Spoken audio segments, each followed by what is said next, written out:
What you're seeing here is a fully animated hero banner I built with Claude Code without writing a single line of code myself, and I built the entire design in under 30 minutes. The background is a looping video, and as I move my cursor across the room, a soft spotlight follows it and reveals the same scene with the lights turned on, like a flashlight passing over the interior.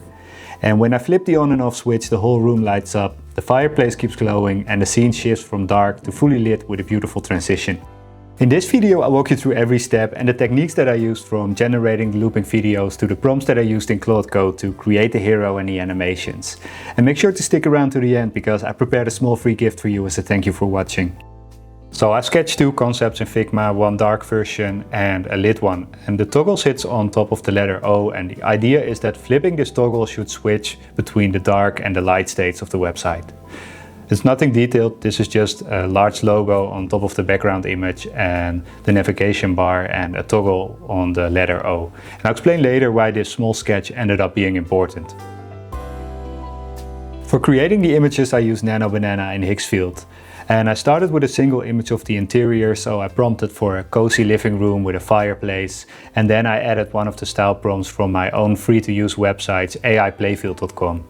And a style prompt is a partial prompt that describes a specific style and mood for the image, and I add this to the end of a prompt when generating images, and this ensures that I get a specific result that I'm looking for. So in this case, a warm tone style with bright lighting and high contrast.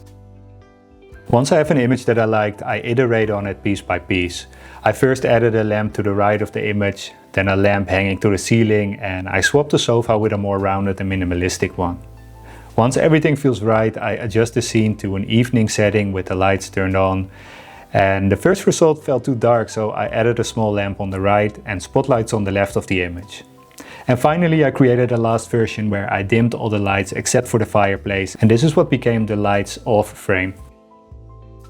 And I really like this way of working because each generation builds on the last one and stays consistent, instead of generating 50 variations and hoping that one matches. But one thing to keep in mind though is every time you edit an image with AI, it re-renders the entire thing, so small details can slowly lose quality the more that you iterate on the same image. Now that I have one fully lit image and one dimmed with only the fireplace glowing, I start with generating the videos. And for each video I use one of the reference images as the start frame and that same image again as the end frame. And this way the video ends exactly where it begins, so it can loop seamlessly without any visible cuts. For this project I used Cinema Studio 2.5 in Higgsfield and not the newer Seedance model, and the reason for this is that the animation that I needed is very simple. I want a static camera with only the fire moving, nothing else. And Cinema Studio lets me set a start and an end frame and a fixed camera position, and it just costs a fraction of the credits compared to the newer video models. And using a more advanced model here would have been overkill for this subtle looping video. I prompted it to leave everything in the scene exactly as is and only animate the flames in the fireplace, and that's it.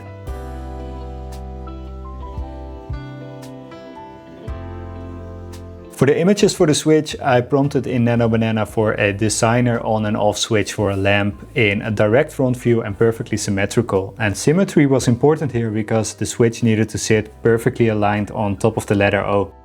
Once I have a switch that I like, I generate a second version of the exact same switch flipped to the on position. And then in Photoshop I add a circular mask and export both as transparent PNG files. So I now have 4 assets total, 2 videos and 2 toggle states, and that's everything that the hero banner needs. So now that I have all the assets that I need to build the hero section with Claude Code, I paste in the first prompt. And there are a few things that I want to highlight from this prompt. So I described the layout with the navigation in the corners and the logo stretched almost full width across the center with the toggle sitting exactly on top of the letter O. And I also asked for 2 gradients, a subtle one at the top to make the navigation readable and a stronger one at the bottom that fades into a full black, so the hero blends smoothly into the next section. The first result was somewhat close but not quite right. For example, the logo wasn't aligned the way that I had in mind. So I uploaded the Figma sketch that I made earlier as a reference image, and Claude immediately understood what I was going for this time. It rebuilt the entire layout and this time it matched perfectly. And this is something that I keep noticing. Claude gives the most reliable results when matching a reference image with a detailed text prompt. And creating the Figma sketch took me about 5 minutes or so, and it saved me probably half an hour of going back and forth of fine-tuning everything. Once the on and off transition with the toggle worked, I asked Claude to replace the static images with videos. I prompted to autoplay, mute and loop them, and it worked on the first try.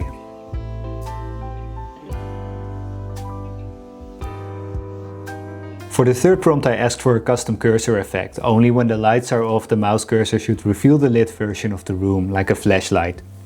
I asked for a heavily feathered edge so it would feel like a soft brush stroke instead of a hard circle, and it nailed it again on the first try.